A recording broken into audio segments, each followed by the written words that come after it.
And also for Mr. Bettman, if he can say something about the future of World Cup. Actually, being up here with you is great. Hardly have to answer any questions. We brought back the World Cup in a format that we thought could turn this back into the big event it should be after roughly 12 years off.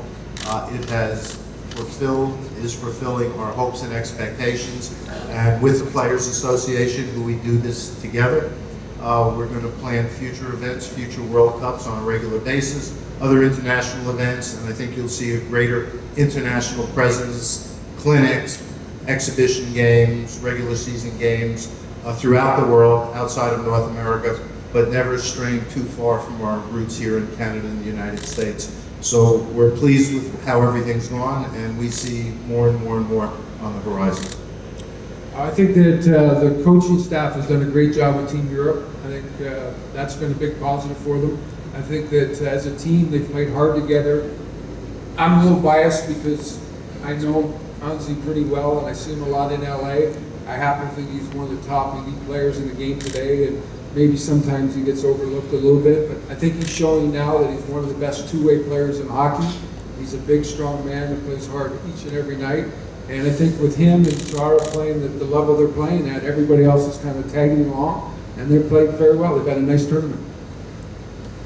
Hi, Wayne. Thomas Lee from Ryerson Television.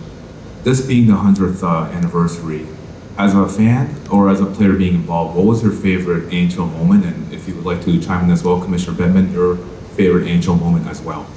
I have so many that to narrow it down. My first game, my first face-off was in Chicago Stadium against Stan Mikita. And Stan Mikita is one of my dad's favorite players of all time. Lifting the Stanley Cup the first time. Sitting at my first Maple Leaf game in 1967 with my grandmother in the last row of the Grays, and think it was the greatest day of my life. So, listen, everything in my life is because of hockey and because of the National Hockey League. Every day was a dream. Did you win the face-off? No, I was too nervous. I kept looking at them. I think they dropped the puck, and I didn't even know it had been dropped. The moment, or the moments that I think of every year when I get to present the Stanley Cup, it is an honor, it is a privilege, and it's awesome to be that close to the celebration, just to see the raw emotion and passion that the players have for the game, what they've been through, and their feeling of embracing the Stanley Cup. It is a sheer joy. Oleg Koshev, TASS News Agency, Russia. Question to Mr. Gretzky. As for you, what was the influence and the impact of Russian players in NHL history? And the second thing, what do you think, is Alex Ovechkin able to beat your goal record? Thank you. Oh, if he does, I'll be there to congratulate him. I happen to think the world of Alex, and he's been a tremendous player in our game, so I wish him nothing but the best of luck.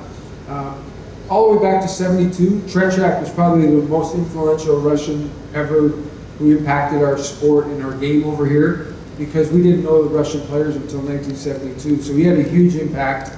The younger generation probably looked to the guys like Larionov and Fedosov, those kind of great players. For us, we looked at guys like Vasilyev and Yakishev and Tretiak, who were our idols as kids growing up. So they've been a big influence in North American hockey, and we like to think that our guys have been a nice influence to Russian hockey also.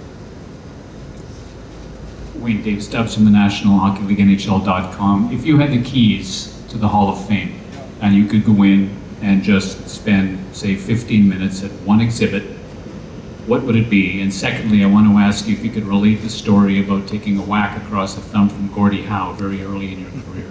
Well, I'll address the Gordie Howe thing first. My first game playing against Gordie Howe at the WHA, I was skating around in the warm-up, and Gordie kept winking at me. And I came in the locker room and I said to my teammates, wow, Gordie Howe was winking at me. And they said, no, don't unfool it. He blinks, he's got a bad blinking problem. I said, oh, okay, I didn't know that. Anyway, I took the puck from him, and next thing I know, I got this whack over the thumb, and he took the puck back and he said, kid, don't ever take the puck from me. I said, okay, it'll never happen again. But the Hall of Fame is, listen, I'll tell the story. A couple years ago, I took my son, who at the time was 11 or 12, and I had a hat on. I went into the Hall of Fame and just told him, keep your head down. We walked around for 2 hours. We went down, saw everything there was to see. We went down to the part where you could actually interact and take some shots. So my son got out there and he was 4 for 5. And so he said, Dad, try it. So I said, okay. And I got out there and I missed the first 3 shots I took. And the young man who's taking care of the line walked over to me and said, sir, if you move your hand down the stick a little farther. And I lifted my hat up and I said, go get me one of those pucks that are in there. There's 802 up there. My son killed himself laughing and I got out of there. But I love every part of the Hall of Fame. It's just, it's heaven to me. I love it. Hello, Wayne. Hello, Wayne. Marc Defoe from the Journal de Montréal. You ready to play a little game? What would be your all-time NHL All-Star team? And don't be modest. You can put yourself at center. That's hard to pick off the top of my head, but I would go with Bobby Orr and Paul Coffey, Mark Messier, John Beliveau, and Gordie Howe. And in goal? Goalie, Grant Fuhr. Well, he had no defense. We were mostly an offensive team. If he would have played somewhere else, he probably had a really good goals against average. But a lot of 6-5 hockey games in Edmonton. Hi Wayne, Sergei Demidov, NHL.com, are you?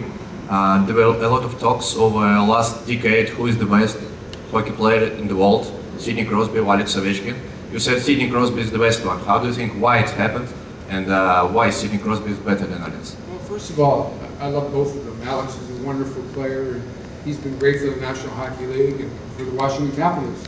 I think the centerman, though, has a little bit more of a responsibility for a team. He can do more things than a winger can, and I think they can be more involved in the play on a more regular basis. But they're both great hockey players, and if you chose Alex Ovechkin as the best player, so be it. But in my mind, they're both wonderful players. Philippe Quentin from La Presse in Montreal. Gary, Wayne was speaking about the evolution of the game every 20 years, that the game gets better. On the business side, where do you see the NHL in 20 years? How many teams, how many countries, what kind of revenues? How do you see the future? The league, at least over the last 24 years, has consistently gotten bigger and better. Competitive balance, as I mentioned, has never been better. Skill of the players, speed of the game, entertainment values. That's something we have to stay on top of and continue to evolve and monitor because the coaching and the players are so good. On the business side, each year, basically, we set a new attendance record, a new revenue record, new ratings record, fan interaction, whether traditional media or the new digital platforms. We foresee that continuing. We're on a growth pattern and a growth trajectory that will continue. How many franchises, I can't predict, but certainly as many as we have now. We're not reducing them. Will there be more? It'll depend on a whole host of factors that'll be beyond predicting, but I continue to believe with all the things that we're doing, with how great the players in the game is, the game is going to only continue to grow, and there are going to be more and more young people at a young age starting to play the game, love the game the way everybody who's involved with it does, and grow up being fans, if not players, of the game. The answer is, I would never rule it out. As things stand today, very difficult in terms of the logistics, and also there is established hockey in Europe, and we want to be good citizens in the hockey world, so we're not looking to displace or eliminate existing leagues. So if it evolves to that point, the hockey world will look a little different than it does today. Wayne, Antti Mäkinen from Visit Finland. Looking back at the 80s, you played in Edmonton Oilers. How bizarre it was to play in Oilers team along with those crazy Finns, Esa Tikkanen, Jari Kurri and Ray Ruotsalainen. Among that, you're a Canadian star with Canadian players, and suddenly there's like 3 Finns going in the ring with you. Well, listen, I talked about it this morning. I was talking to a fellow about it. I grew up in Brantford, Ontario. Jari grew up in Helsinki, Finland. We never knew each other. Jari didn't speak English. I didn't speak Finnish, obviously. We got on the ice and we thought the game of hockey exactly the same. We knew where each other were at all times. We had an understanding, knowledge of the game that we both grew up learning.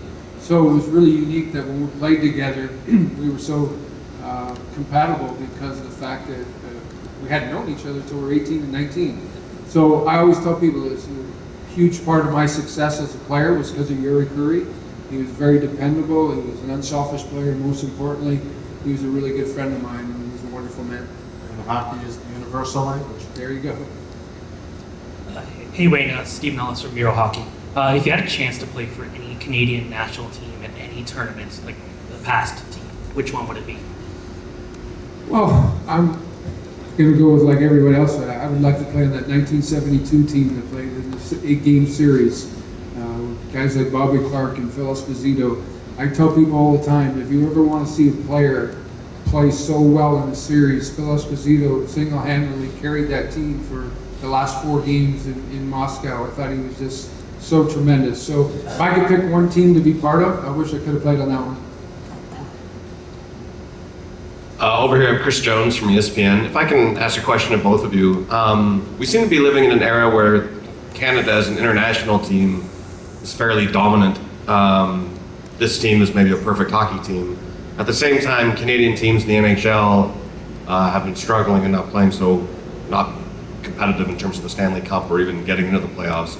How does that, is that a problem for the NHL? And how do we fix that problem, if it is one?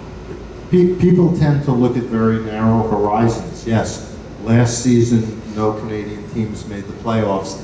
That was the first time since, I think, 1969.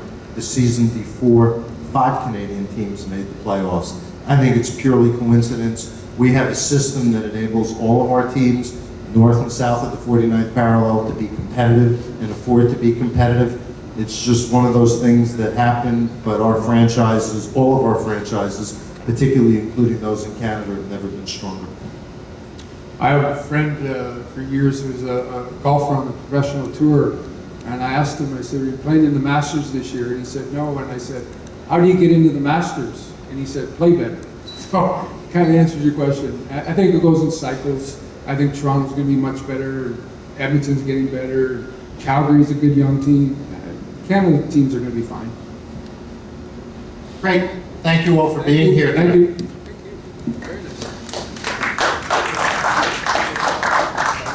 So just a word on the flow here. Steve Mayer, who's our Executive Vice President of Centennial Productions, will take the group through the truck tour in more detail if you want over here.